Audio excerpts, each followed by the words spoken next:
હજુ આવશે કમોસમી વરસાદ, આ તારીખથી માવઠાની સંભાવના, અંબાલાલ પટેલની આગાહી। હવામાન વિભાગે આપેલી માહિતી પ્રમાણે ગુરુવારે સૌરાષ્ટ્ર કચ્છ સહિત ગુજરાતમાં વાતાવરણ શુષ્ક રહ્યું, તાપમાનમાં કોઈ મોટો ફેરફાર થયો નથી। આ સાથે આગામી 7 દિવસ એટલે કે 10 ડિસેમ્બર સુધી લઘુત્તમ તાપમાનમાં મોટો ફેરફાર થવાનો નથી। હવામાન વિભાગની આગાહી પ્રમાણે રાજ્યમાં આગામી 7 દિવસ સુધી વરસાદની કોઈ આગાહી નથી। ગુજરાતમાં ત્યારે પવનની દિશા બદલાઈ છે અને પૂર્વીય પવનો ફૂંકાઈ રહ્યા છે।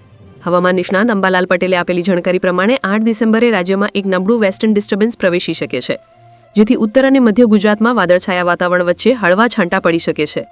તો વિડીયોમાં આગળ વધતા પહેલા જો તમે અમારી ચેનલમાં નવા આવ્યા છો તો ખાસ કરીને ચેનલને સબસ્ક્રાઇબ કરી દેજો।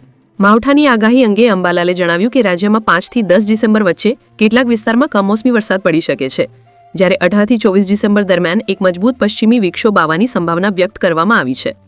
બીજી તરફ બંગાળના ઉપસાગરમાં એક ડીપ ડિપ્રેશન સર્જાઈ શકે છે, જેથી અરબી સમુદ્રને ભેજ મળતા ગુજરાતમાં માવઠું પડી શકે છે।